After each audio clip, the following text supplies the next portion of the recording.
What do you think you would find inside of a rock if you broke it open with a hammer? What if I told you another hammer? According to reports, this really happened. It's called the London Hammer, and things like this are something called an oopart, an out-of-place artifact. Ooparts are things that are found or discovered in places that they shouldn't be, or from a time period that's seemingly impossible to justify. And over the years, there have been numerous examples of these out-of-place artifacts. Let's take a look at a few of these very intriguing examples called ooparts, as we look for evidence that always seems to lie just beyond the shadows. Just beyond the shadows. Mysteries, conspiracies, and the unexplained. In 1936, Max Hahn and a friend were walking along the banks of Red Creek near London, Texas, when Max spotted a strange-looking large rock, a rock that had a piece of wood protruding from it. Max, being curious, picked up the rock and decided to lug it back to his home.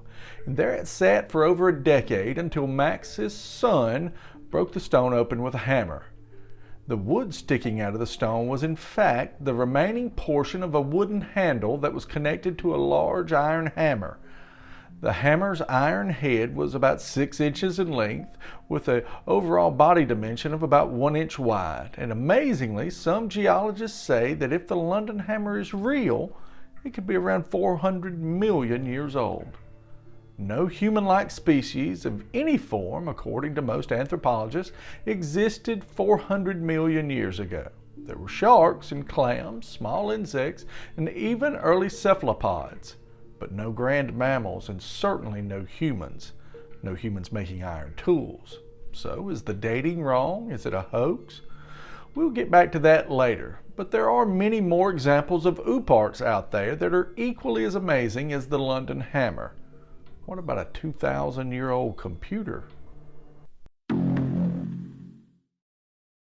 In 1902, divers were exploring a shipwreck off of the coast of Greece, and one of their finds has now baffled researchers for over a century. It's called the Antikythera mechanism, and this is a small brass machine that's now patina covered and shows thousands of years of wear from the ocean on its small square body. But 2,000 years ago, while it was still above water, it was nothing less than amazing. The Antikythera mechanism, this small hand-powered device that when operated would plot the locations of the moon and 5 of the planets of our solar system into the future. The device uses 37 meshed brass gears to operate, and it's been referred to as the world's first analog computer. If there's anyone who's ever doubted the genius of the ancients, they need look no further than the Antikythera mechanism. To me, the device rivals the pyramids of Egypt in its ingenuity and its sheer greatness, although on a much smaller scale. Out-of-place artifacts are not only made to plot the heavens, but sometimes they're made to plot sea travel as well. The Piri-Reis map is an out-of-place artifact that is truly remarkable, if the unexplainable claims around it are true. The map, created in 1513 by Ottoman naval admiral and cartographer Piri-Reis, uses varying maps from different sources such as the Arabs, the Portuguese, India, and the Ottoman Empire. The surviving portion of this ancient map shows the coast of Africa, the Iberian Peninsula, the Azores, and even the Canary Islands. But the most intriguing portion of the map appears to show the coastline of Antarctica. The map is described as showing the Queen Maud Land coast of Antarctica, which is roughly 2,500 miles from Cape Town, South Africa.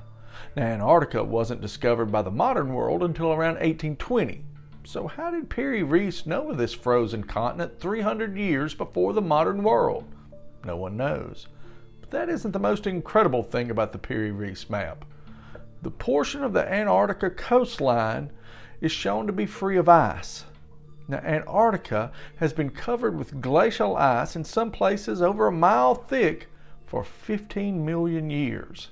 So how is it possible that an ancient map of Antarctica shows a coastline that's free of ice? Again, no one knows.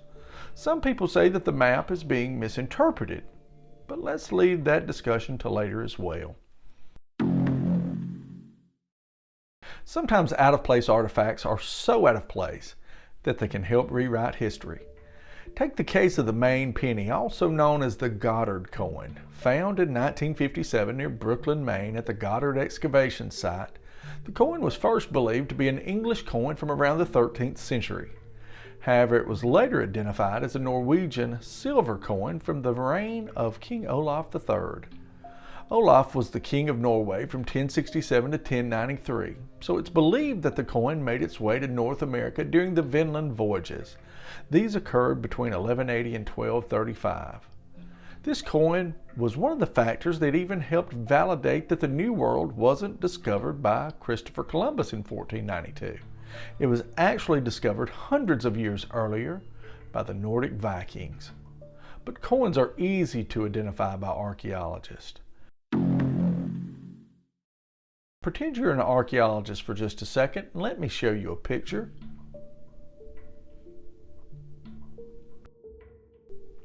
So, what do you think the little gold artifact that you just saw was? Did you say a stylized bird or a fish? You didn't? Were you thinking maybe an airplane, or some people would say the space shuttle? Well, most people, including me, believe that's what they look like.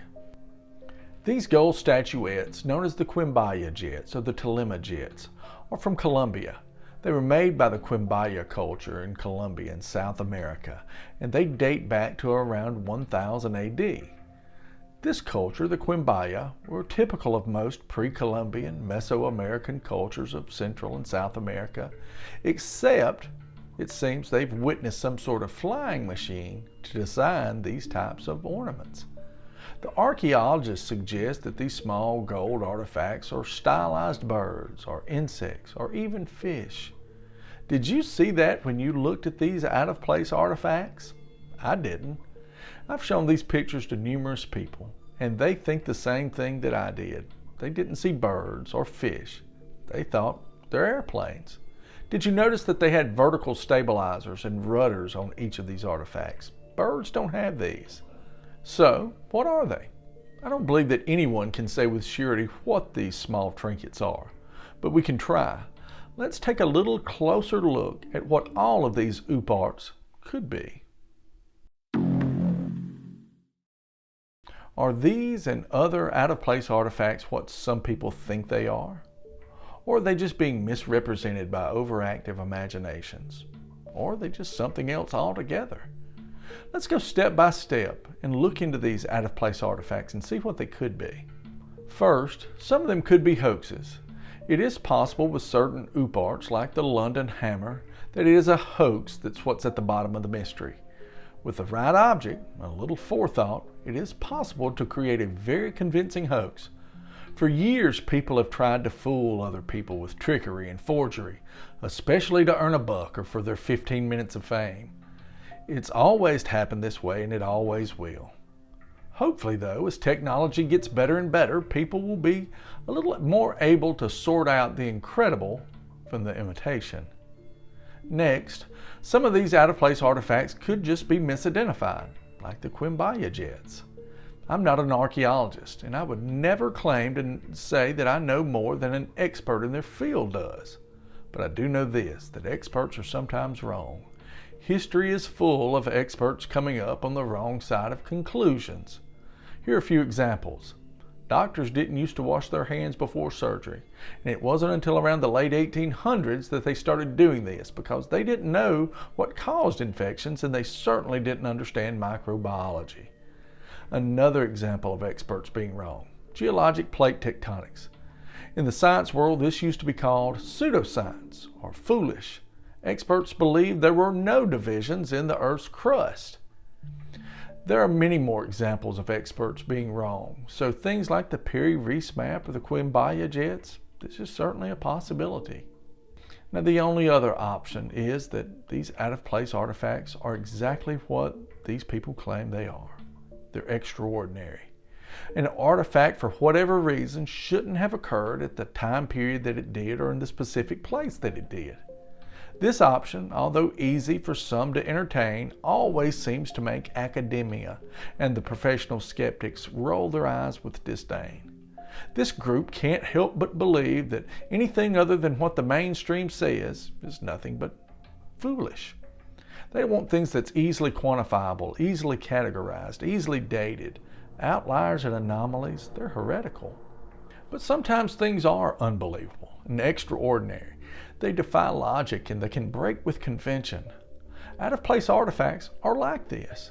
In the future, I hope to examine more of these out-of-place wonders, because the more I look into these mysterious artifacts, the more I realize that the truth isn't always the easiest target or the lowest hanging fruit. Sometimes the truth is, just for a while, out of reach. It's just around the curve, or it's just beyond the shadows. I'm Pete. Thanks for watching Just Beyond the Shadows. If you stayed this long, you might as well hit the like button and leave a comment. I'd love to hear from you. Please subscribe to Just Beyond the Shadows and hit the notification bell icon so you'll always get alerted when we have new content. It comes out weekly. If you have a suggestion for a show, please leave it in the comments, or you can email me. My email's in the link in the description. Until next time, always question the official narrative. And thanks for watching Just Beyond the Shadows.